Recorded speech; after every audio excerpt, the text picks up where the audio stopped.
If you aren't aware, this event is put on by A Bolder Way Forward Utah, and we are the Gender Pace folks. So we'd like to first start by thanking our sponsors, JP Morgan and Chase, Culture Life, Dustin Todd, KILN, Martin and Prisby LLC, and Spirion Staffing and Recruiting. And we will have just a few moments for KILN, who provided this lovely space for us to just say a few words. So one moment. This is Meredith with KILN. Thank you, Meredith. Thank you. Hi, everybody. Libraries of hands. Can you show me if it's your first time here at KILN? It's the whole room. That was fabulous. Well, I wanted to welcome you all in, explain a little bit about KILN. We are a co-working space centered on wellness, lifestyle, and community. We love doing much more than just selling office space. Fabulous events like this, and lots of other things. And our space goes back much farther.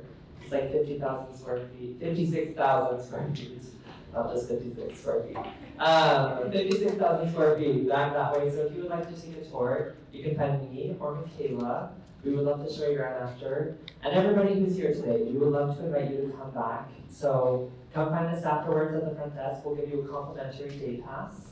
And also at the front desk, we have 1 hour validations that Bolder Way Forward has provided. So I think that's all for me. But thank you and welcome in.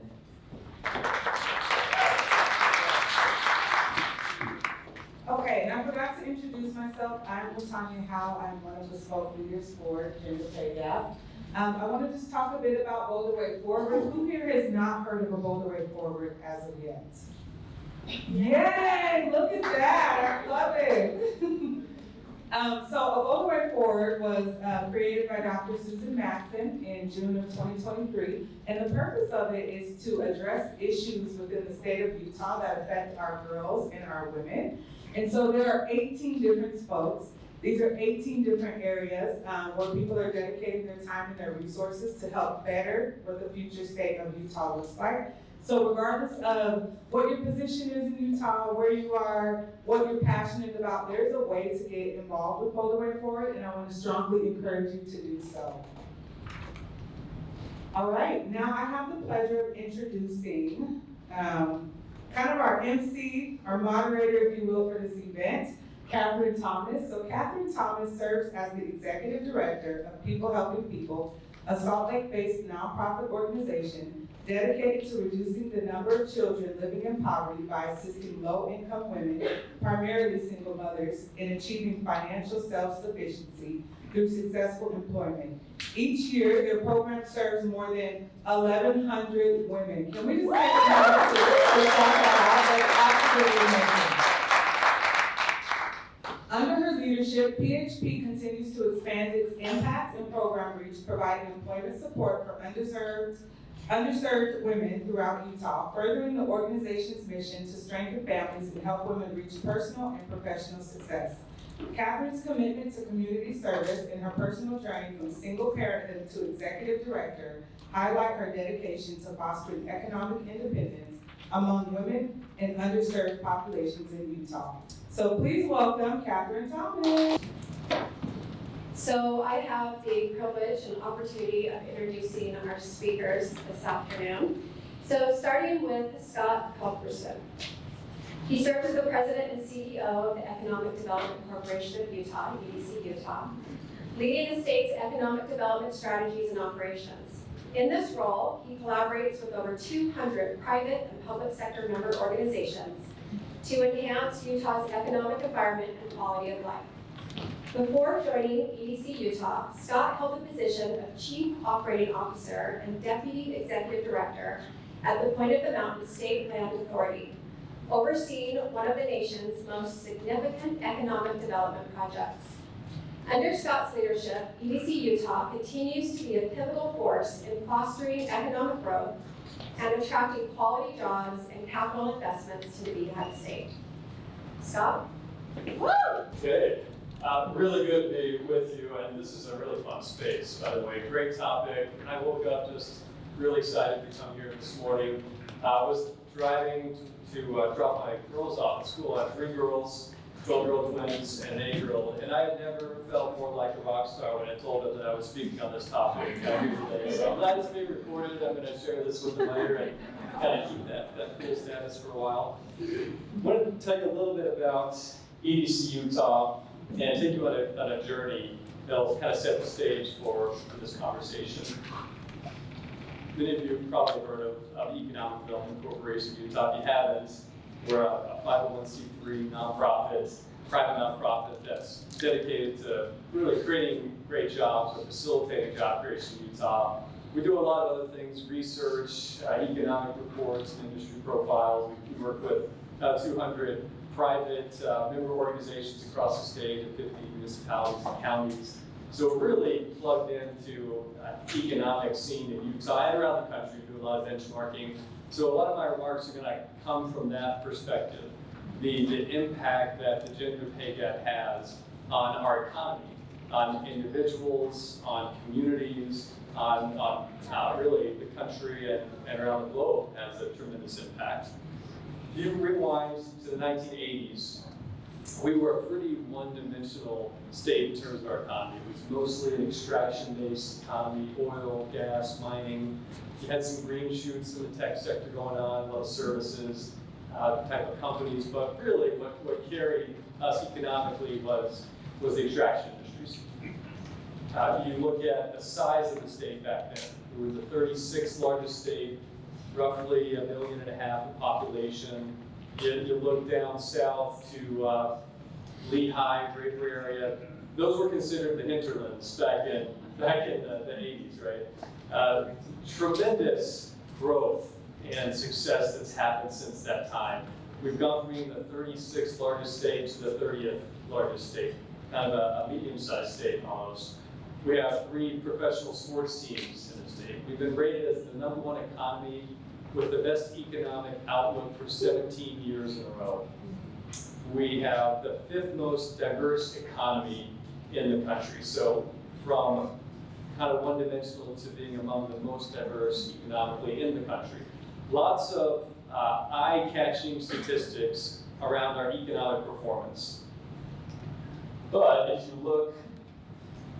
look at the statistics around gender pay equity and opportunity for women, unfortunately in Utah, we rank dead last when it comes to the gender pay gap.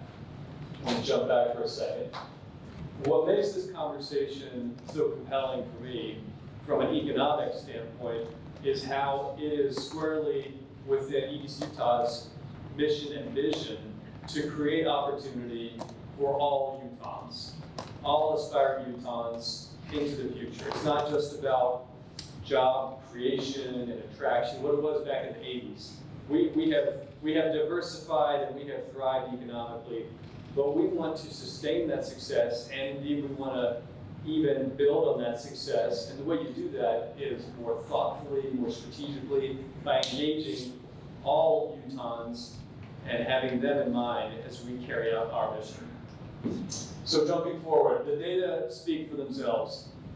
Women, not on average, this is median data, and I'll tell you why in a minute, but they make 82 cents on the dollar for what men make in the workforce.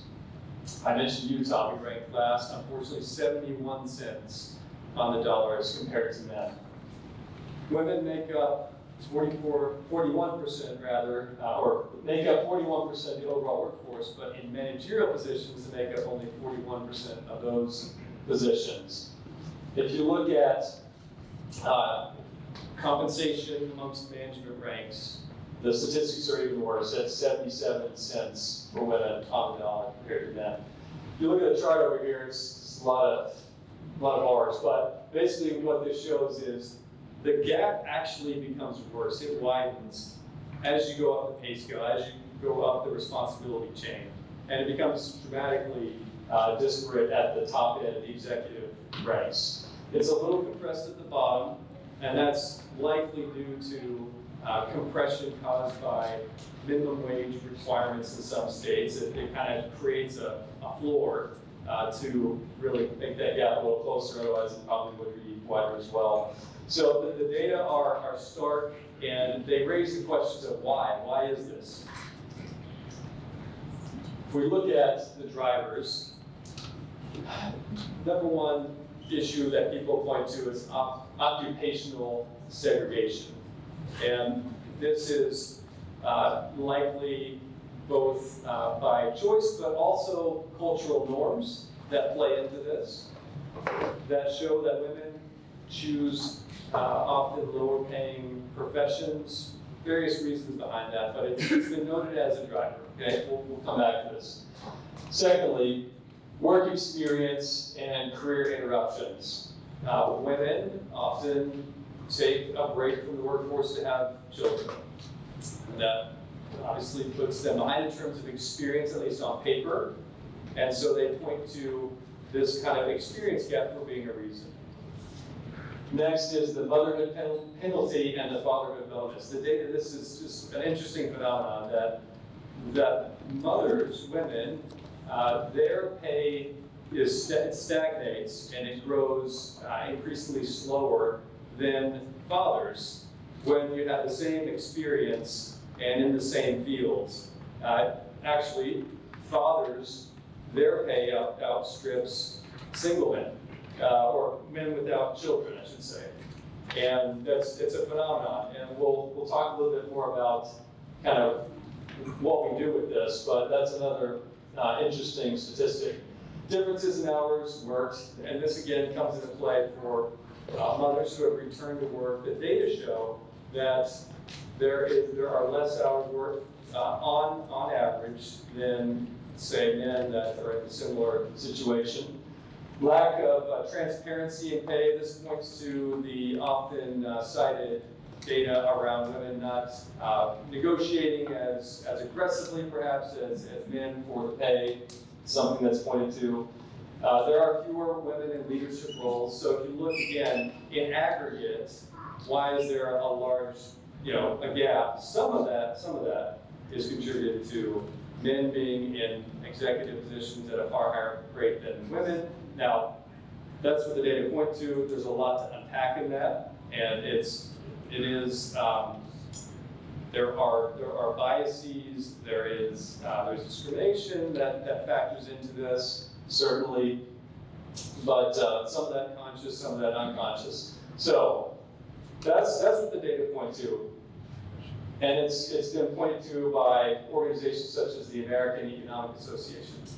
However, and this is critical, however, research also suggests when you control for experience, when you control for education, both the choice of the field that you go into as compared to men in that same field, these factors that we talked about, there still exists a gender pay gap, and it's significant. So we can see that the data point to these issues. You can unpack those and realize that there are phenomena that influence these issues, but even when you control for them, there's still a pay gap. And how big is the pay gap? If you look across the globe, if we were to compensate women as they should be, that would create $12 trillion in GDP around the globe. So that's equivalent of creating another China in terms of their economic output. The average woman loses more than $530,000 due to this pay gap throughout the course of their career, and it's even higher for those who are college educated, $800,000 over the course of their career. We should talk about the caregiving penalty, we could call it. More women than men have to deal with childcare as they come back to work, and so that has a significant premium that impacts them disproportionately. That can be up to $275,000 over the course of the lifetime in childcare costs. And then finally, other factors to consider. There's increased poverty due to the gender pay gap. There's decreased financial security, especially as women go into retirement. There's less opportunity for their children. This becomes a kind of a negative feedback loop. you lose out on the tax revenue as a state or as a nation from this gap, and you're forced to, and the individuals have less in Social Security, and the government is then forced to help support that at a disproportionate rate. So everyone loses with this gender pay gap. So what if we look at this as an opportunity? Okay, the data also show, writ large, that organizations with more gender parity and with gender diversity in leadership on their boards, they outperform the competition. They outperform them in terms of return on investment. They outperform them in terms of employee retention, in terms of higher profits, and they make better business decisions. And that kind of seems intuitive, I think, if we look at that. But if you needed an excuse to do the right thing, you can use the data, right? You can use the data because it speaks volumes as well. Okay, so what can we do about this? I should say this is the Cuthbertson family. I mentioned taking my girls to work this morning. 12-year-old twins and an 8-year-old. So not just the vision of EDC Utah, my professional responsibility, but it's personal. I want my girls to have every opportunity to be treated fairly, to be compensated fairly, to dream big without any barriers. And I keep that in mind as I interact with other professionals and want to think about how would I act if this was my daughter. That's not to be patronizing, that's just simply my way of viewing it. My wife, you saw the data up here. This is provided by the GAO. Credit to her, she's more than my equal in every way. She's a tremendous professional and leader. She works for the Government Accountability Office, and she helped me pull up these data here. She also had her own journey of returning back to the workforce. And I saw sort of the challenges with that, and that factors into my kind of recommendations. But the first is what we talked about a moment ago, that let the data tell the story if you have to, if you're trying to convince somebody, because it's compelling. The second is building in flexibility. That is a barrier to many women who would like to return to the workforce, or in order for them to thrive, reach their potential. Many have to deal with the child care situation. They need the flexibility to work hours that are conducive to their family demands. And that is, if we want to have an economy that works for everyone, we want to have better economic output, then we need to look to build in flexibility to allow talent to come back into the workforce and to allow them to thrive. I should mention one interesting statistic. The unemployment rate in Utah, 3.2%, which is effectively zero unemployment. We have a challenge finding workers in Utah. We have a great workforce. We're very talented, industrious, educated, the envy of many states. And obviously, low unemployment is a positive in many ways. But if you're looking to grow economically and attract the most innovative companies, you have to have a workforce. So this is a challenge for us. We deal with that every day at EDC Utah. The first question we get asked when a company comes in, wants to set up an office, wants to expand here, where are we going to get the workforce? So there are really only three ways you deal with that. You have more kids, which that's declining across the country, right? You allow for immigration. We're not doing so hot right now in that, sadly. Or you attract non-traditional workers into the workforce, among which are many women who, if the barriers weren't as difficult, may consider that, or certainly we can make it easier for them to do so. And Lieutenant Governor Henderson has led out on that with the Return to Work initiative. That's phenomenal, and credit to her for taking steps in that direction. But this is a demographic cliff that we and the rest of the country are heading for. And in Utah specifically, this is, I'll say, lower hanging fruit, because we aren't doing so great at engaging, promoting, helping women to succeed. So building flexibility, that's the way we can do it. Acknowledge the value of work at home. I mentioned my wife going back into the workforce. She quickly found that she was outperforming peers in her work situation who had more experience on the resume, but she had tremendous skills in many areas. And so, you know, each employer has to kind of evaluate that as they will, but certainly let's reward performance, and I personally think let's not be so kind of constrained and around boxes, although, you know, we do need clear pathways, we do need to be objective, we need to define performance standards, and in doing that, we actually will benefit women as well, because you kind of take out some of the unintended or unconscious bias and some of the outright discrimination that does exist as well.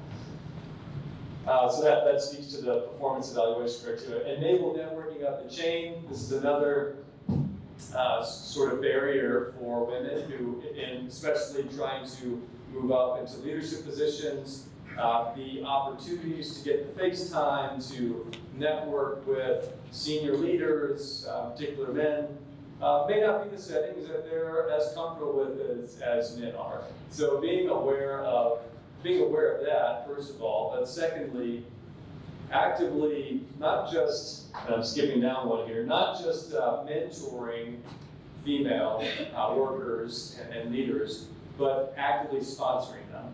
And what do I mean by sponsoring? It's one thing to give guidance, it's one thing to coach, it's another thing altogether to advocate for women in the workplace who are looking to become leaders. And not just advocate, but create opportunities for them. And again, this is not kind of cherry picking. This is a way to close the unfairness gap as well, and to create a more even playing field. And as a business leader, I would be ignorant to not want that, to not want to promote and help each employee achieve their potential, unlock that output, and help them to grow as a leader. I skipped one here, but the pro-child care policies. We have a child care desert in Utah in a lot of respects. It's a problem nationally. As we benchmark with economic development organizations across the country, it's a challenge there as well, but it's particularly acute in Utah for various reasons. But there is a public policy side of this that can play a significant role. And so I would encourage other leaders to dig into the data, see how this is really impacting us as a whole, as a state, economically. And I think this is going to become increasingly more of an important topic in the future as a new generation of leaders rises into policymaking, but also as we see some of those pressure points becoming more acute, whether that's the labor shortage and on economic opportunity in general, and the output that creates. So with that, that is the presentation. I appreciate the time. Ryan Westwood is a seasoned tech entrepreneur based in Salt Lake City, Utah, currently serving as the co-founder, chairman, and co-CEO of Fullcast, a company specializing in AI-powered solutions for go-to-market teams.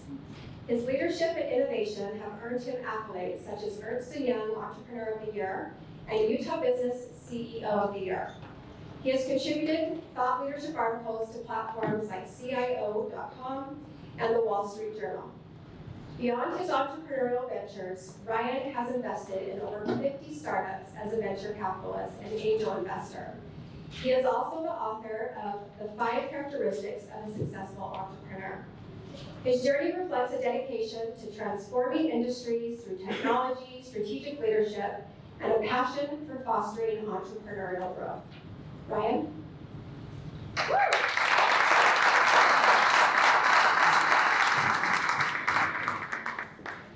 Thank you so much. I appreciate this opportunity to speak to you today. I think that this is great, the bio, but I want you to get to know me today, outside of this bio. So I want to start with this. Part of my childhood in elementary school, I was in Philadelphia. And in Philadelphia, I, as the white male, was the minority. I was the minority. There was only a few of us in my grade level. And I experienced what it was like to be the minority. And it's something that sank deep into my heart and affected me heavily. And so since then, now that I'm in the majority, what am I going to do about it in my life? What difference can I make from a different perspective that I had of growing up and being, part of my childhood being in Philadelphia? So this has been something that I've thought a lot about. And when I was coming to speak, I actually heard from a couple other tech CEOs who said, this topic is a lightning rod topic. Why are you coming to speak to this group, and why are you doing this? There's too much risk in coming to speak and to do this. And as you know, in our current political environment, you had the big tech CEOs were the ones that were placed behind Donald Trump. Every one of them strategically placed and focused in on. But for me, leadership isn't about changing with the political winds. Leadership is when something means a lot to you and it matters to you, you do it no matter what. Whether it's cool or whether it's politically correct or not. This is something I care about, so I'm here and excited to be a part of this, independent of whatever the headwinds are.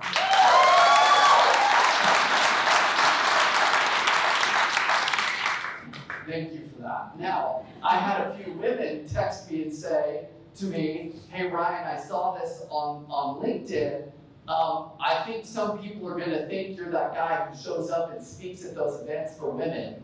But I know that this is something you really believe in and you live it. So what I hope through this I can convince you of is that this is core to who I am and something I really care about. I want to say I'm on the board of a foundation called Utah Clean Energy here in Salt Lake City. And I joined a board meeting a week ago, or maybe it was 2 weeks ago, and they put up a slide and they said that some of the federal projects or funding they had was jeopardized if they used the word gender or equality, they would pull their funding. So that's the environment we're in right now, which is kind of mind-boggling that is actually happening. I also want to call out my friend James Jackson. So James and he founded the Black Chamber. Him and I were able to work on some projects in the last couple years. We was able to put up the Capitol, and with his vision and leadership, we were able to put together for young Black women and young Black men. We did the men and the women of promise. We pulled them out of school. We take them to the U, and we talk to them about how to dream big and think big. And so, James, thank you for being a great coach.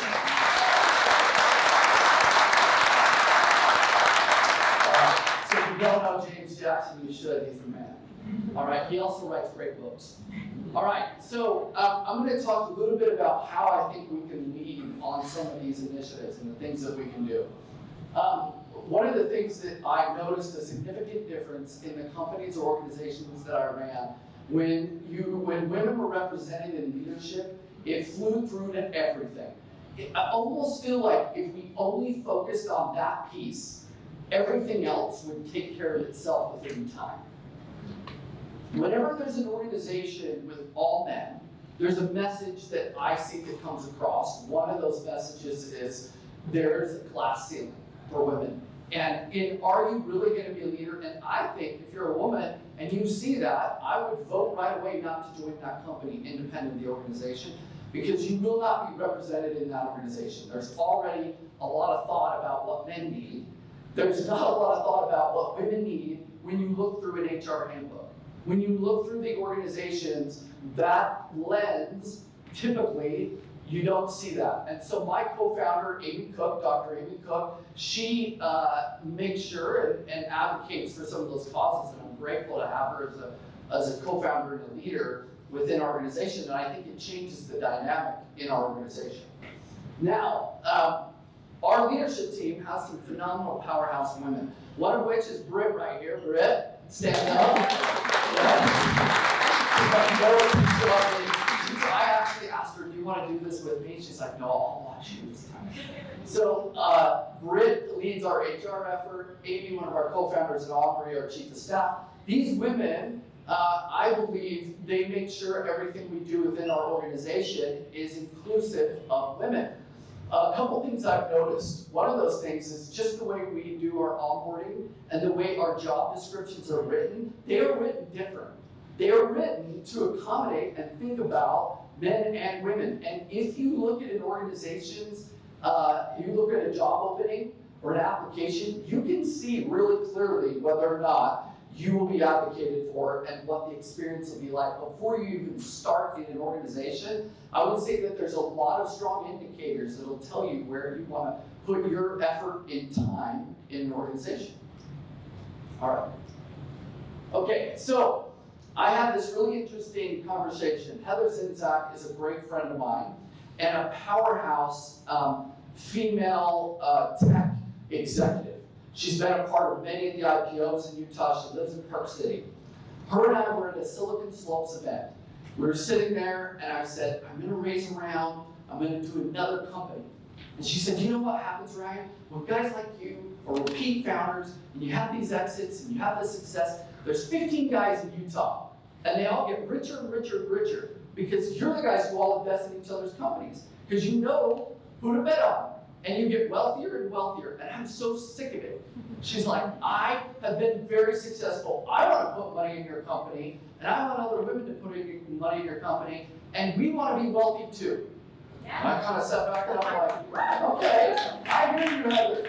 So we carved back a bunch of our traditional investors and VCs who wanted to be in the round. We told them no, and we added 30 women in Utah to our company. So now we have this incredible network of powerhouse women as investors. So I'm really excited to be able to have them as voices, and I'm most excited to make them an egregious amount of money. I want to make them wealthier and have them be able to advocate and do great things here in Utah. So when you think about the downstream effect, I've covered a couple of these things, but I really, really believe that the leadership and the organization structure from the top, board, investors, executives, if it doesn't represent women, I would not join the company and it's not going to have the same experience. And I think that ultimately this has made all the difference for me in the organizations that I've been a part of. And I've gotten better at this throughout my career. I had full male executive teams. I had some of those things.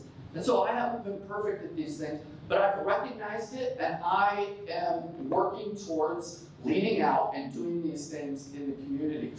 Let me ask this question. How many, are there any tech CEOs in this room? There's 2, thank heavens. Okay, so there are 2. So there's not very many that are thinking about this and that are making the efforts that need to be made. So we need to lead out and we need to be able to show them that we build better companies with female leadership. Okay, now I've come against some barriers that I want to talk about. I'm going to get real with you. When I went to an executive class at Stanford. I sat in a room, there were 37 of us. 20 were women from around the world. There were only 6 of us that got into this program in the USA. So this was a very global group, majority women. We sat down and they said, who do you think of when you think of a genius? And all 37 thought of Albert Einstein. Do you know how many of them thought of these geniuses? So, from the very beginning, even as women, we have serious gender biases against our own gender, right? So why don't we think of Grace Hopper? Why don't we think of Emmy? Why don't we think of these other geniuses? Why do we think of Einstein? Reason I bring this up is I have been in meetings where I was advocating for a longer maternity. And I had a woman raise her hand and say, I had my baby And I got on my laptop in the hospital, and I was back to work in 3 days. And I'm like, you're not helping me. I'm trying to extend this. And by the way, you're tough as nails. I wasn't back in 3 days, and I didn't have the baby. So, I mean, that's incredible, but you're not helping me. So you have to think about the fact that as women, when you get in the room and you get that opportunity, run with it. Knock it out of the park and help each other. Women have to champion women. It's not just men. There are a lot of women out there that are actually working against equality, more than I realized before I set out to make this a local point myself.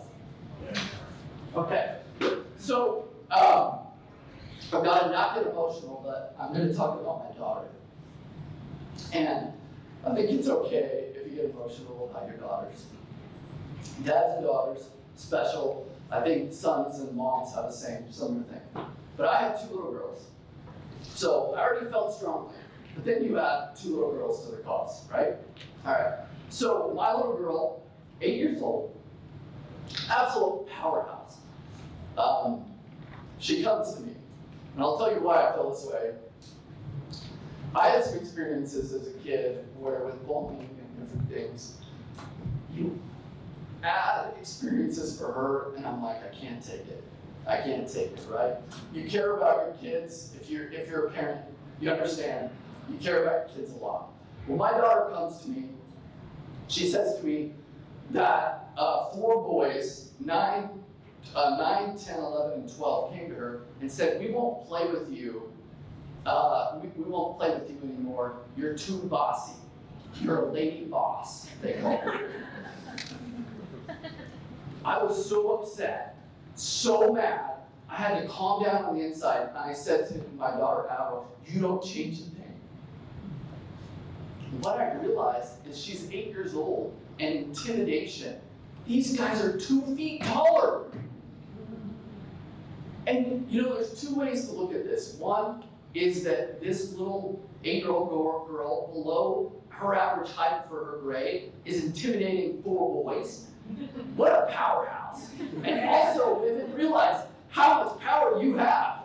I mean, that's the other side to see it is, you have a lot of power when you can intimidate 4 boys that are 2 feet taller than you. It's kind of ridiculous that this happened, right? It's a little embarrassing for these boys that they would leave a note and try to intimidate my daughter. But I told her, you don't change a thing, you be who you are. And guess what? Those boys all play with her. What a joke. They all play with her. Because she's awesome. And they will keep playing with her. But if I would have taken a different approach, which I think a lot of parents may, if I would have said to her, hey, maybe you are a little bossy. Maybe tone it down.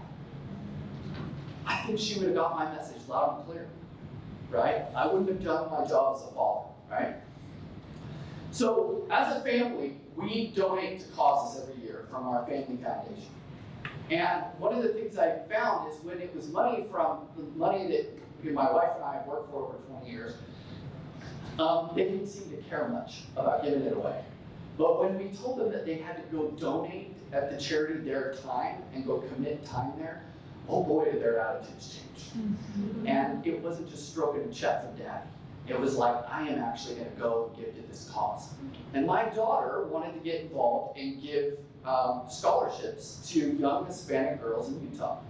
And she won this award. So, very proud dad for me in that moment. She's standing in front of 400 people, she's 8 years old, and she's accepting this award. This sent a different message to her than I could have sent in that moment. This sent the message, you're a powerhouse, and you can make a difference. You're not just gonna have to stand by, but you can make a difference in these other girls' lives. And so I'm really proud of her and what she did. And she went and donated, and you know what she did? She read to other little Hispanic girls in the school. And she went after school and read to them. And I noticed her reading getting a lot better because she was worried she'd screw up in front of them. And so it had this added benefit. But my daughter, I was so proud to be here and have her accept this award in front of all these people. But I think that as parents, if these things mean a lot to us, we have to be able to support our kids.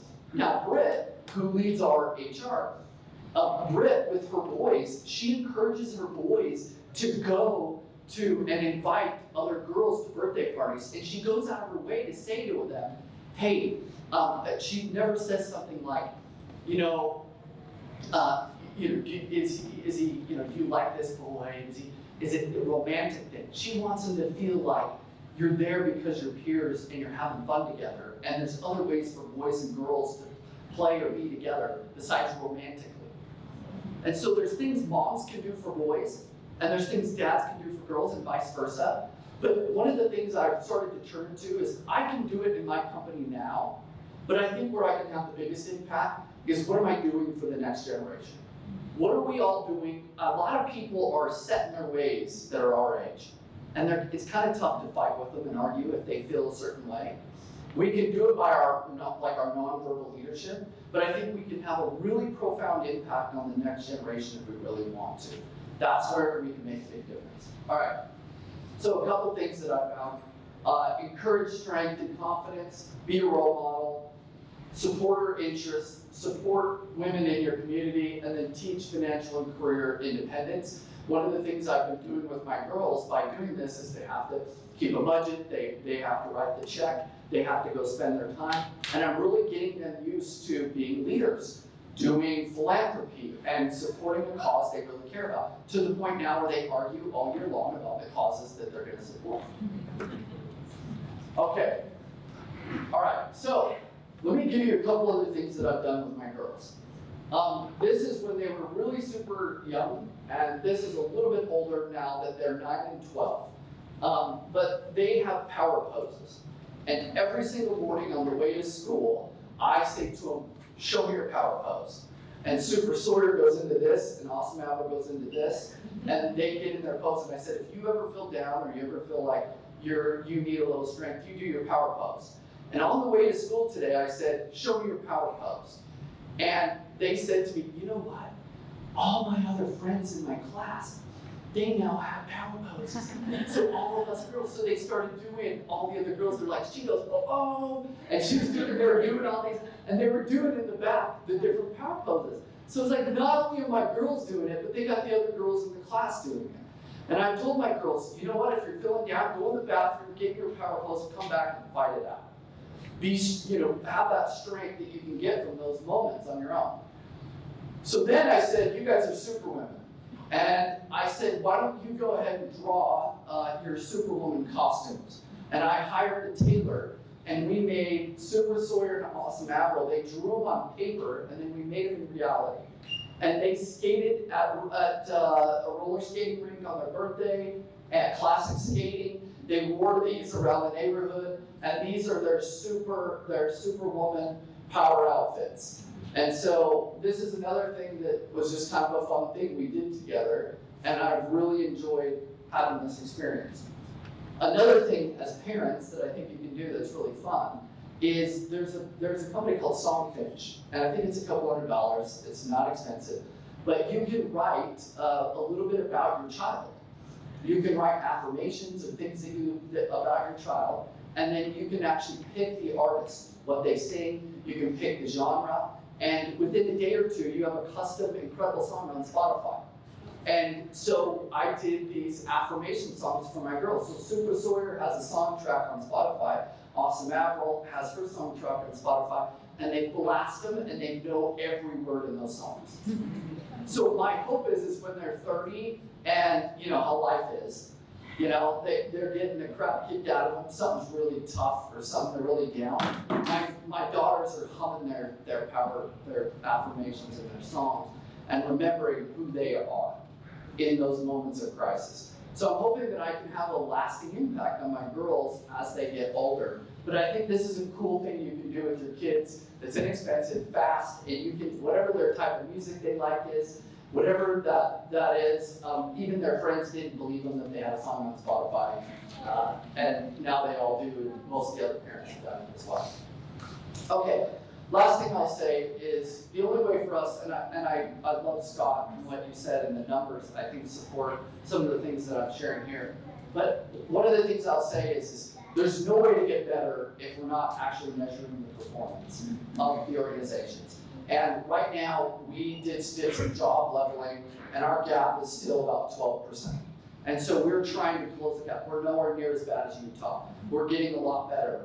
And we're closing the gap. We're not perfect yet, but we're getting better and better, and I expect that we will fully close the gap. But by Britt measuring it, and she will share this with the entire organization on an annual basis, we will be transparent. We will share those numbers, and we will commit to continuing to close that gap.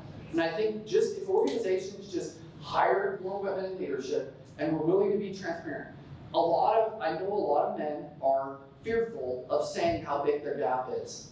So I think if you just tell them, I'm not gonna light you up like a Christmas tree. I just want to know the numbers. Just make them feel comfortable. I think a lot of times men just don't feel comfortable to say where the numbers are because gaps are pretty big. And even when I've compared it to other organizations in Utah, ours is doing much better, but the reality is it's still not adequate. It's not okay. I'll leave on this last story. I was in Australia, sitting in a board meeting. I got a call from Britt. This is the power of having women in leadership. She says there's 2 people coming in to one of our departments. One of them's a man, one of them's a woman, and they're getting paid about a $12,000 difference in the offer letters. She caught it, and she got on with the leader. Now, the leader wasn't exactly stoked about having a conversation with Britt was like, I gotta get on my dukes. And she got on the phone, and we lowered the man's pay, and we raised the woman's pay. Why did that happen, and why was that caught? Because we had a woman in leadership who was ready to go, right? And she was ready to advocate for the other women in the organization. So I'm grateful for her and for the women that help advocate for these causes. Thank you for the opportunity to speak.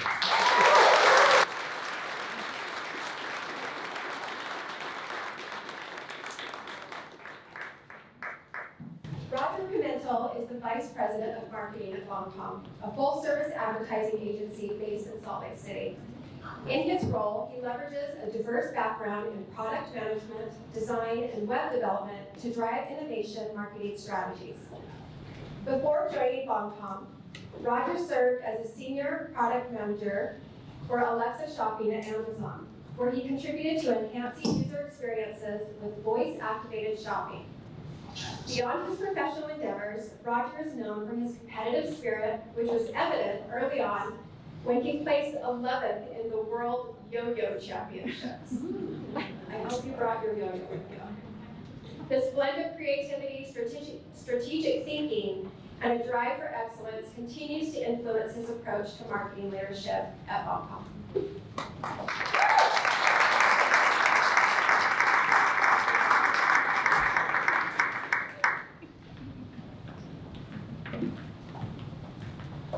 All right, so my friend Laura told me a story. She was working at a video production studio in LA, and a senior person at the organization left, and she was asked to step up into this role that this person had been in. So she was taking on more responsibility. This was clearly a promotion situation, but she knew she was more junior than the person that had been in that role. There was an experience gap there, so she knew she wouldn't get the title and compensation that this person had had. So she marshaled her resources and went in and asked for a title and compensation that were commensurate with her experience for that role.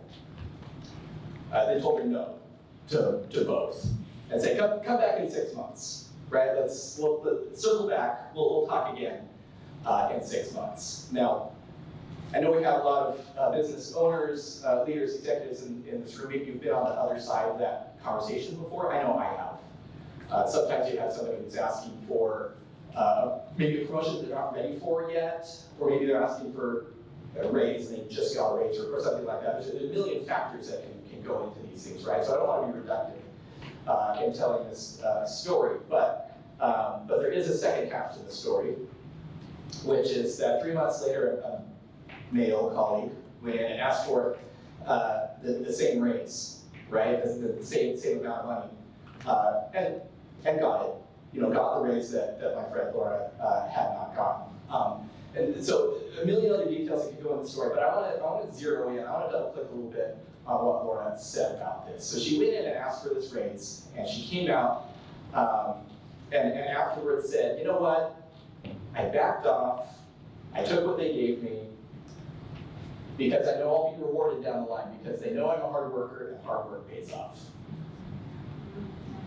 This is beautiful, isn't it? This is how it should be, right? Is this how it always is? Hopefully in your organization, this is how it is. Maybe it is, maybe it isn't. But what Laura learned from this situation was that, and later she said, after this male colleague got the raise, she said, it felt like a slap in the face. It felt like a slap in the face because this turned out to not be true. And what she said about it was that you have to know your own worth and you have to fight for yourself. I think a lot of times as business leaders, we are, hopefully without knowing it, but we are asking women to go figure out their own worth and come ask us for it because we don't know. We are asking them to prove it. So another story, this is about my friend Charlotte. She worked at a company that had a education assistance program, and she used to go get her MBA. While working there, which was fabulous, wonderful, and of course, at the same time, a male colleague went and got his MBA with the same program. And you know where this is going? This is like a teen horror movie, right? Where you know what's going to happen next. Don't run back into the house. That's where the murderer is. So yeah, of course, you can kind of read to the end of this story. So they both finished their MBAs, right? And the good news is that Charlotte got a raise and a promotion. The bad news is it was 2 years later. Whereas the man in this story got a raise and a promotion just for finishing his MBA right when he finished. And again, there may be other factors and that sort of thing, but the reality in this situation is that the man was not asked to prove it, and the woman was asked to prove it. And ultimately, she only got that raise because new management came in a couple of years later and saw the disparity and went and fixed it. So over and over again, we're asking our women to prove it. Just one more story from a friend who was working in a big city, in a large market. And in the industry, women across the city had a shared Google spreadsheet that they would use. And they would all go in and they would put their salaries in there. And as many men's salaries as they could pick up, so that they could arm other women in the industry for when they had to go in and prove it. So we're talking about gender pay equity, which is a great topic. It's a challenging topic because it's simultaneously a narrow and specific topic, and also a huge and expansive topic. We talked about this a little bit already. It's narrow because you can narrow it down, right? And you can say, in my organization, are we paying women and men the same to do the same work? Which is just one aspect of this, but a very important aspect of this I'm going to talk about more in just a moment. Or on the other side, you can talk about all of these things. You can talk about, are women having the same access to executive and leadership roles? Are women having the same access to career development and training opportunities? Are women having this equal representation in the organization and in the industry? Now, I think we should solve all of these things. Some of these are happening in the industry level or at the society level, and they're going to take some more time and they're going to take some more coordination. I think we should solve all of them. But in the meantime, there are things that we can do in our organizations where we can move things forward just a little bit, as much as we can, hopefully a lot. So I want to tell a story about something that we did at my organization. I work at Boncom. It's a marketing and advertising agency. We mostly do work with cause-based and mission-based organizations, which is super fulfilling. We get to work with some really great causes in doing that. When I started at Boncom a little over 5 years ago, I came in as the head of operations, and my job was to take it from being a smaller company that operated a lot more like a family to a larger company that still kept some of the good family stuff but had more formalized processes and structure. And a lot of those things contributed directly to some of these things. So one of the first things I did was organize clearly defined career paths, which we didn't have yet. So again, each of the major departments, there was a clear set of standardized job titles, standardized job leveling requirements, so that everybody would be on the same track, right? And then along with that, standardized salary bands for each of those job titles. So a minimum and a maximum and a midpoint, so that if two people have the same job title, they were at least within shouting distance of each other compensation-wise, right? So that was a really good start. That was kind of a foundational step for us. But still, when it came time to give raises and promotions, I'd sit across the table from our head of HR, and we'd look at the raises and we'd look at the numbers, and we'd say, yeah, I think we're paying women and men equally. Well, what do you think? As far as I can tell, look, a little bit of this. Like, yeah, I think we're doing it. Doing the best we can, right? And I think good intentions are a really important part here. The problem with best intentions is that they're great on a good day, but when you have turnover and you bring in somebody with new priorities or something changes, best intentions can slip a little bit. So ultimately, we want to have systems, but we can. Systems are better than best intentions. Systems are repeatable, systems can be objective, systems don't care if somebody left the organization and somebody else came in. So I was like, man, what can we do here? What system can I put in place to make sure that we're going to be good going forward? What's going to be repeatable? What's going to be objective? To make sure that we're paying women and men the same when they're doing the same work. And that's what I had, just a little tiny lightning bolt of inspiration. And you guys are probably quicker on the uptake than I am, but I realized that when you're looking at the numbers and you're asking yourself, if we're paying women and men the same for the same work, it's not a judgment call, it's a math problem. You can put an equal sign in it. You should put an equal sign in it. So this got me really excited because this is right up my alley. So I noodled around a little bit with some Excel formulas. Can I calculate equal pay? What does this look like? Ended up pushing it a step further and said, what I really want is I want a third party to look at this for me. I want a third party to look at my compensation data and say, yes, I'm giving you the rubber stamp. I am certifying that you are paying men and women fairly. That's what I was looking for. So pay equity as a matter of policy is gaining traction worldwide, has been for some time, more outside the United States than in, but we'll take what we can get. In Iceland, up here, Iceland is leading the way. It turns out that Iceland, did I just get a shout out for Iceland? Woo! Do it for Iceland. Iceland is requiring companies to do exactly what I was out there looking for. Iceland requires companies over a certain size to have a third party certify that they are paying men and women equally. Super cool. In EU countries, laws are a little different, but companies do have to run equal pay analyses and then report out on them. It's a public thing. And then they have to fix, obviously, big gaps that they're finding in the process of that. And then also in the UK, in Australia, not pictured, and in Switzerland, they have their own laws that are related to this. And that's actually where I want to go. I want to talk about Switzerland for a minute. If you didn't know where it is, this is where Switzerland is. It's kind of a little guy in there. Switzerland is not in the EU, so it has its own regulations and its own laws around this. But they're very similar in requiring companies to do an independent pay analysis and then report out on it. And to make it easier, the Swiss government made an online tool for companies to use, where you can anonymize your compensation data, upload it, it runs a statistical analysis, and spits the results at the end and certifies if you are paying your people equally or not. And it's all in English, so I was very excited. So let me just show it to you real quick, just from a real kind of practical, tactical standpoint. I want to show you this tool. It is called Logib. And I want to tell you two things about that. One, I had to watch a YouTube video to figure out how to pronounce it, because that's not what I was saying, but that's how you pronounce it.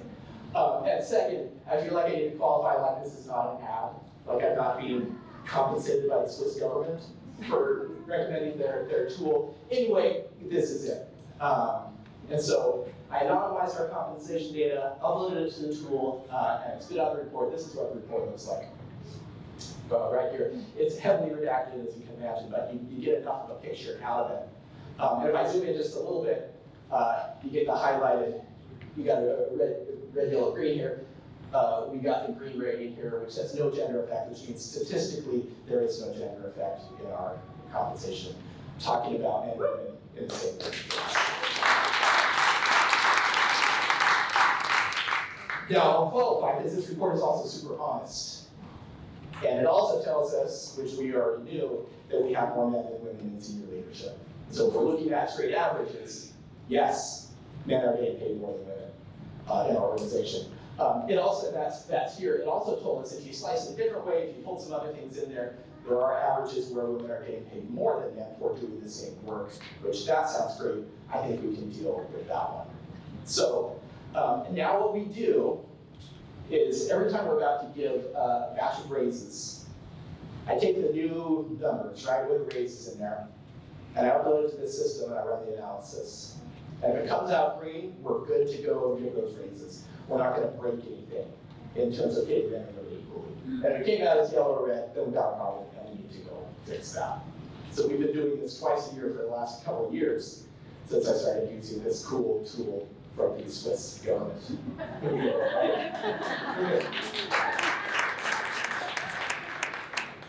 So of course I took this to our staff. I was excited to show this off, show this in a staff meeting because I wanted our staff to know that the work that we put into building standardized job leveling and salary bands had paid off, that it meant something. And I wanted the women in our organization to know that they were seen and that leadership valued their contributions and that they deserve to be paid fairly. I wanted to prove it.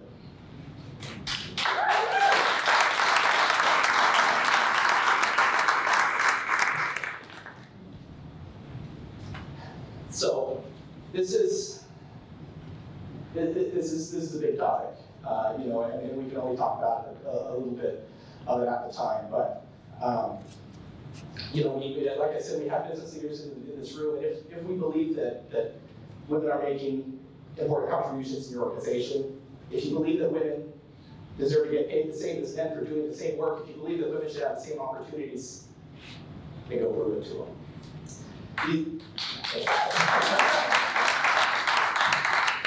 Again, these are some of the things that we did. If you're at a larger organization, you probably have these first few already. You probably have career paths. You probably have salary bands. I hope that you do. If not, that's a really good place to start. But then also do the math problem. And if this tool that I'm using is helpful for you, great. If not, if you have a better way to do it, that sounds great. But ultimately, we could talk more about the economic value to your company of paying women fairly. We could talk about how it will increase retention, which it probably will. We could talk about how to do good PR for your company, which it probably will be. But I don't think we need business reasons for this. I think we can pay women fairly because it's the right thing to do. So, thank you. If you believe that, and I hope you do, I hope you'll join me and prove it.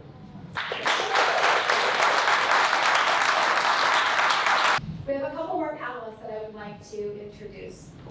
Nancy Sylvester is a seasoned attorney based in Salt Lake City, Utah, specializing in labor and employment law. She currently serves as legal counsel for Management and Training Corporation, MTC, a company dedicated to making a social impact since 1981. Prior to her role at MTC, Nancy held the position of general counsel for the Utah State Bar. Notably, during her tenure, the Utah State Bar opposed a bill that sought to retroactively change court rules affecting abortion laws in the state.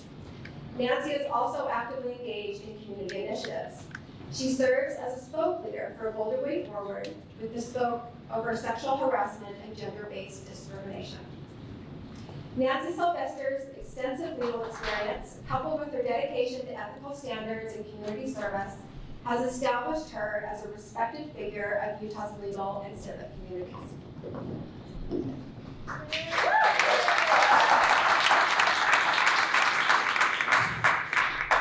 And Richard Hawks is a seasoned engineering leader with an extensive experience in aerospace and defense.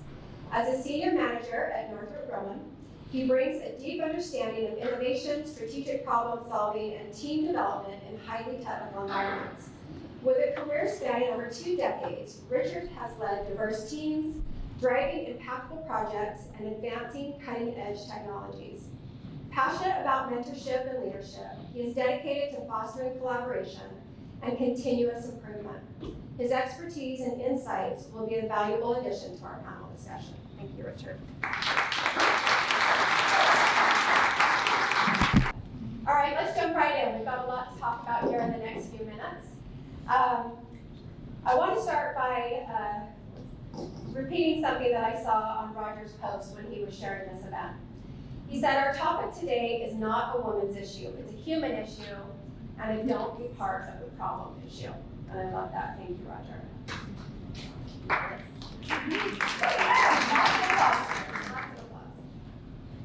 So I want to start this conversation and spark ideas. So let's have each one of you share what one concrete action is that Utah business leaders and decision makers can take to work together to close the gender wage gap within their organization.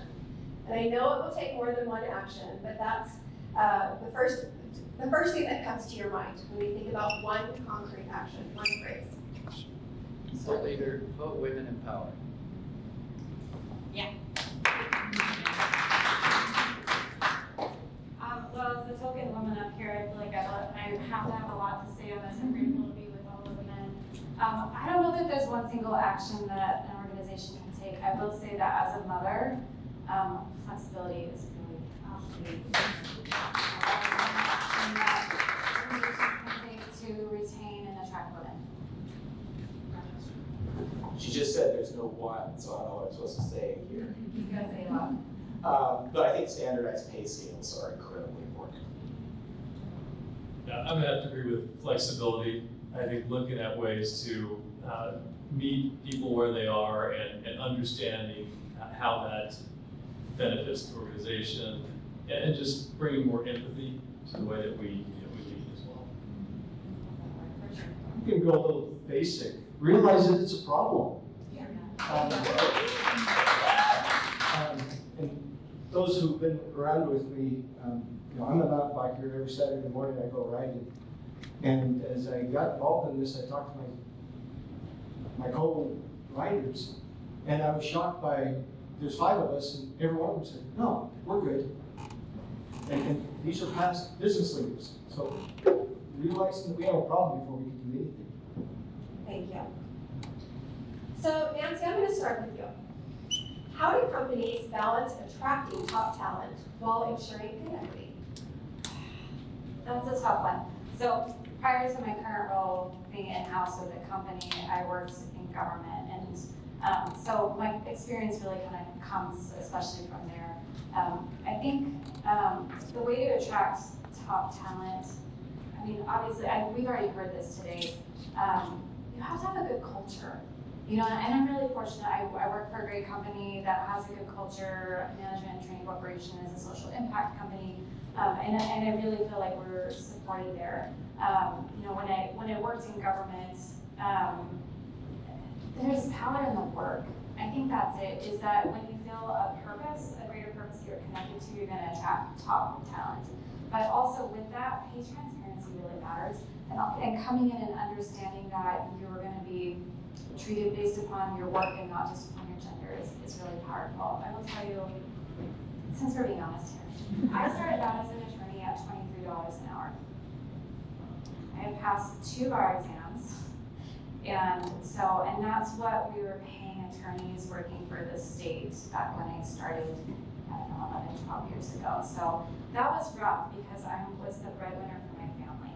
So my husband is an amazing person who supports me, but it was really tough coming into that situation and saying to my employer, hey, I know I don't have a lot of experience yet, but I support my family. Can we kind of get this bumped up? And then I also bumped into, here's how budgeting works in government. So when I got hired at my next job as general counsel, I had an amazing woman who hired me, and she never asked once about what I'd been making prior to my taking that job. She paid me what the job was worth. So, and it was amazing. Now, people ask about pay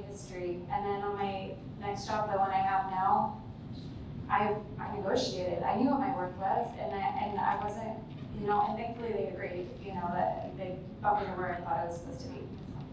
Well, thank you for sharing how important it is to identify a good company culture and culture fit, but also the importance of advocating for ourselves, both men and women, but especially for women, to not be afraid to use that voice.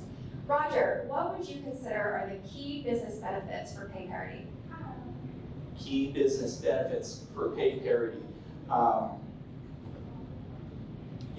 Can I challenge the premise of the question a little bit? I hope there are not organizations where CEOs and leaders are in the back room, figuring out, how about 77 cents on the dollar? I hope this is not a conscious decision that new business leaders are making. It shouldn't be, right?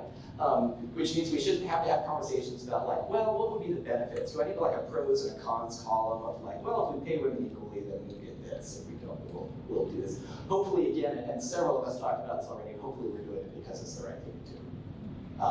Now, I also like something that might have been on your slide, can't remember, but talked about building an organization of trust.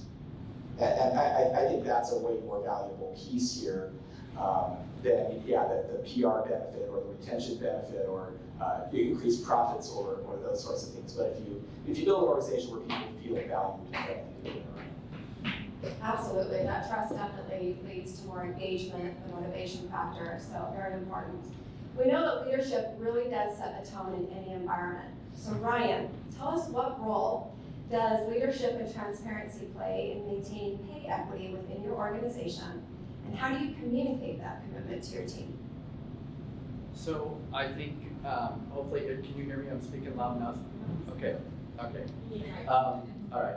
So a couple thoughts. I think the pillar of any great culture, if you're a leader, if you run a nonprofit, you run a company, you run whatever you run, a church organization, transparency has to be a core value in the society we live in. If you're not transparent with people, it's very difficult to build trust.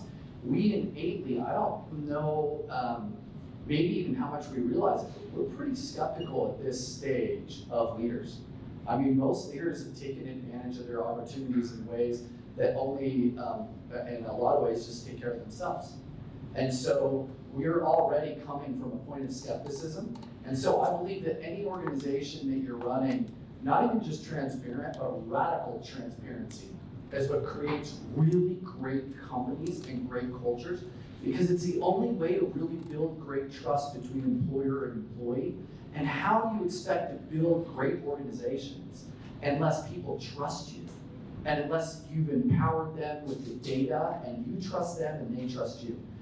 I'll say this, when I was when I was a young CEO, we would have a lot of conversations in our executive room where we would discuss profit and loss statements, payroll, lots of information that was sensitive. The profitability of the business, all of those things, and we would not share it with the greater organization. And there came a point where I got worried. I thought, if we share our profit with everyone, if we're profitable, everyone asks for a raise. If we're losing money, everybody freaks out. So how do I share this information with my employees? And so that's what I thought. Then we came up with a concept called the open management meeting. So every week, the same kind of KPIs we would share with the executive team, we decided those top level KPIs we'd share with the whole company. So we share currently profit margins, revenue, misses, everything. We are fully transparent. And you know what actually happened? People started to realize where there was gaps and rally and solve the problems for me as the CEO. So things that I sat in my head stressed out about for way too long, I'm embarrassed to say, more than a decade. My employees now, they're like, oh, that's a problem. I really like my job, and I like having a consistent, great job with a company culture I enjoy.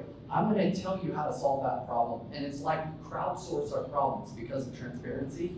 And now, every organization I've run since, we have had incredible success because everybody's in it. I'm not alone, and I trust my employees down to the profit margin. Guess what? We've also never had a surprise layoff. Another way to solve a big problem in organizations. How many times have you been laid off and been stunned? If you work for a transparent organization, you'll have watched week in and week out for a long period of time. You know what's going on, and you can affect change. So I think it is a core pillar to building a great organization, transparency on all levels, from EBITDA, payroll, and everything else. Thank you. I think in addition to that trust and transparency, one of the things you just talked about that really hit home to me as a leader is to be approachable and to be open to those ideas and to have that collaboration that we don't always have all the answers. Many times we don't have all the answers, right? And so to look to the people around us as well for those suggestions and ideas. So thank you very much for that. Scott, so as president of the EDC, how do you balance between advocating for economic growth and ensuring equitable pay practices for all employees? That's a really easy one, because kind of looking back to the presentation, it's good for business, it's good for everyone, and we're actually limiting ourselves in the state of Utah by not being more inclusive, by not being by not championing women more. There are some perception problems, this is no surprise, but as we deal with companies coming into the state, you know, there are, we don't have the best brand in a lot of respects, right? I think perception lacks reality, maybe by 10 years or so. And when companies come in, especially Salt Lake County, they get on the ground, they're really surprised actually that it's more diverse. It's more, I guess you could say, progressive in some ways. And I think they feel like, okay, this is a place where my younger employees coming in from the coast are going to be able to, you know, feel at home, be themselves. Now, there's a lot of work to be done still. Don't misunderstand me, but I think we have made up more ground than a lot of people realize. That said, we need to be overcoming the stigma. That's good for business, and the only way to overcome it is by leading out on it, by speaking up about it, by championing women, advocating for their advancement. And when you see more women leaders, that inspires other women to believe in what they can achieve. And maybe I'm going off on a sidebar here, but I think men, and thank you all men who are here in the audience as well, we've got to lead out. We need people who are in leadership positions, who have influence, speaking up, and we need them speaking truth to power, if you will. We have to speak up to our legislative leaders, we have to speak up to other executives, and we've got to lead out on it. Can I add?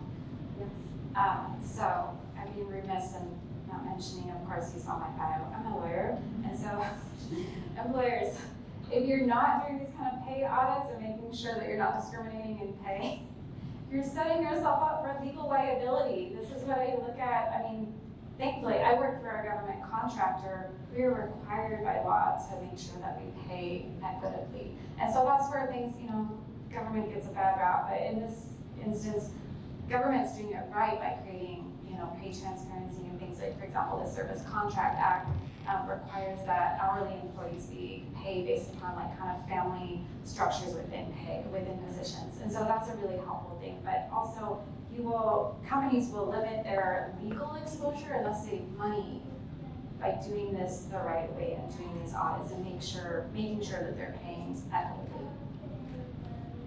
Thank you very much for that. Scott, I'm going to stay with you for just a few minutes. You've already talked a little bit about strategy, and Roger shared what some other countries are doing to help with this wage gap. How can Utah businesses use pay equity as a competitive advantage, and what can they learn from other regions or industries that are excelling? Yeah, I think unfortunately the bar is pretty low, and so those who lead out on it, they're going to find quickly that they're going to be an employer of choice for a number of very talented, qualified individuals. You know, in terms of what other states are doing, I want to go back to the child care situation, which again is a nationwide issue, but we feel it acutely here in Utah. I was talking with another economic development executive, actually in Montana, and they had a really creative way that they approached the issue. This was in kind of a medium-sized city there. Not a lot of child care options, certainly not qualified care, and you know, there's a lot of concern with naturally, where are you gonna send your kids? And so you wanna make sure that it's a qualified company. It is very expensive. That's a big hurdle to overcome as well. What they did in that small community was really create a public-private partnership. They found a kind of a dilapidated location warehouse, and they connected a small business owner who was running her own daycare facility, and they actually went in the city and the state. They put forth grants to help this entrepreneur scale her business. And they had some in-kind contributions from other entrepreneurs that knew how to scale businesses, and they gave her a discount on the property. They trained her on how to grow the business, and she was able to scale that business multifold and have a greater access to quality care. I think that's just an example that if they can do it in this town in Montana, they can do that other places, and we can do that here in Utah. We could do a whole panel on childcare in the state of Utah, that's for sure. Thank you for that. So let's talk about reverse mentoring. Reverse mentoring is a workplace practice where senior leaders and executives are paired with junior employees, often from different backgrounds, generations, or underrepresented groups, to gain fresh perspectives on workplace culture, emerging trends, technology, diversity, and inclusion. Richard, you've had a very unique experience with reverse mentoring at Northrop Grumman. Can you share how this practice has impacted you personally and professionally, and what lessons other leaders can take away to foster more inclusive and equitable workspace? Sure. I'm going to also add in a plug for the male allyship. As the male allyship committee chairman for the Boulder Way Forward, one of our actions is to help get more men involved in this whole initiative. One of the first things I learned is as men, we are not the saviors. We're not going to swoop in and help and solve all these problems.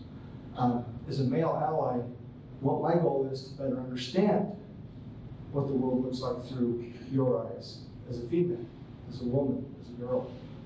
I can't do that unless you help me.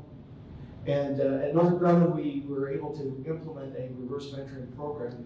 This was with our Pride organization. And so they teamed me up with a gay male, and he was able to show me the world through his eyes. And over the course of a year, he and I met. We were supposed to meet for about 30 minutes once a month. And what they ended up being is about 2-hour discussions. And me growing up in a very conservative family, being exposed to a few things that did not give me very good, positive interactions with members of that community, I was actually very homophobic. And while I have been on that journey, his coaching helped me realize that it's much more than what I had assumed, and it helped me see the world through his eyes. We need to do the same thing for the genders. And so as part of the male allyship, one of the things that we've been espousing is helping companies to, using their ERGs, to put reverse mentoring programs in place where I would get the opportunity to sit down with a woman who is either a coworker, even a subordinate, to help me see the world through her eyes, help me to better understand it. We can put together all kinds of programs and things, but until we truly understand and walk a mile in somebody's shoes, we really don't understand it, because you're faced with a whole bunch of other challenges that we're not. And we can't help you solve those problems unless we understand those. Thank you.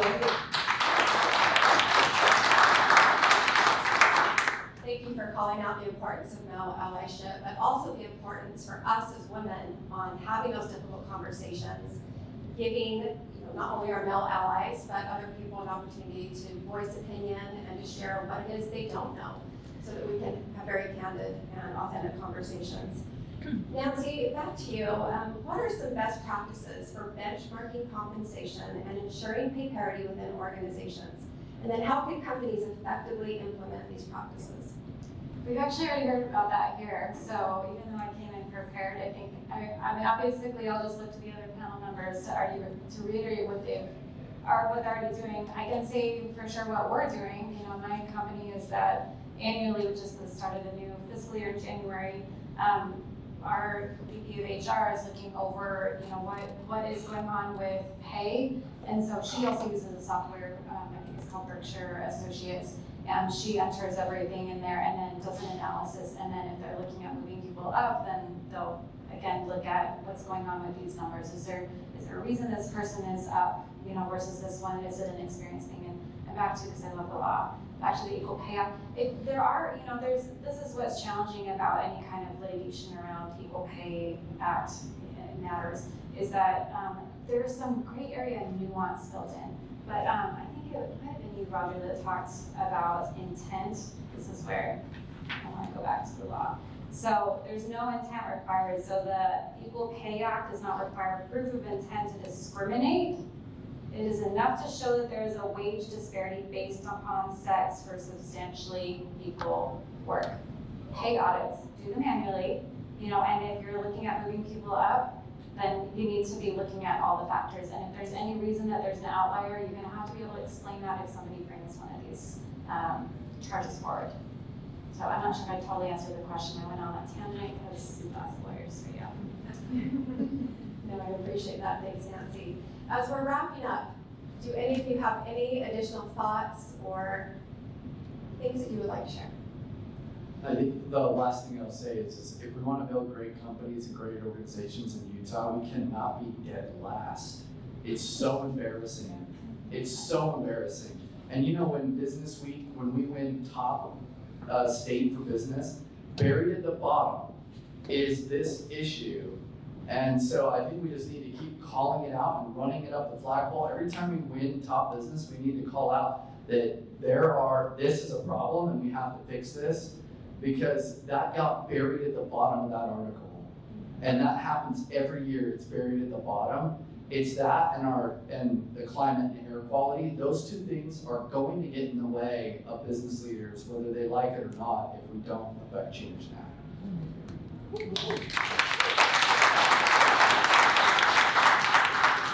Do any of you have anything else you'd like to add to that?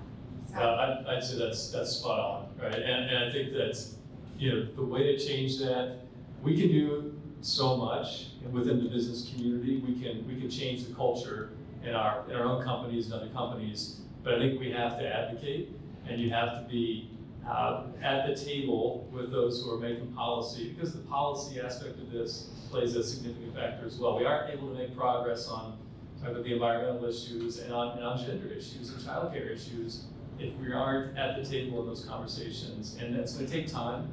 But I think that if we continue to do that, we're going to see progress in the future. So a couple of just quick thoughts that I wanted to add to this conversation, and many of these things have been covered today, but I think it's important to continue to reiterate them over and over again. Closing the gender pay gap benefits the economy and society. It increases economic growth. Women who are paid fairly have more disposable income, increases our spending. It improves productivity. We have a more motivated workforce. We have higher participation. Women enter the workforce and they stay in the workforce. Talent retention. It reduces turnover and cost to employers. It reduces poverty, which I think was touched on earlier today, especially for women who tend to be the primary caregivers. Better decision making, equal representation in leadership offers diverse perspectives. And social well-being equals a higher quality of life. By closing the gender pay gap, we not only improve the financial stability of individuals, but also contribute to stronger, more resilient economies and more equitable, thriving societies. I want to thank our panelists again today.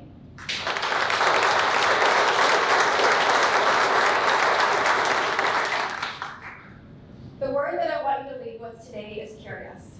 I encourage everyone to stay curious, to keep asking questions after today and keep having these conversations and challenge what you think you know. Having these conversations with our youth. Thank you for sharing those stories of your children. Be examples to little girls and raise strong women, and be examples to little boys and teach them how to support strong women. I'm a boy mom and a girl mom. All the moms. Like Ryan said, when Utah is ranked 50th, clearly what we are doing is not working. We cannot be 51st. So why not try something new, something different? As women, we already know this problem exists. So if we don't have this conversation with each other and with men, the needle does not change. Action is key. I'll end with this quote from Scott. He posted on his LinkedIn as well. I stalked all y'all before we got here. Pay disparity transcends gender boundaries, impacting businesses, economies, and livelihoods. While women have long championed this cause, progress requires broader leadership involvement, notably from male allies. Supporting women doesn't mean tearing men down. It's about balance, not blame. Thank you guys.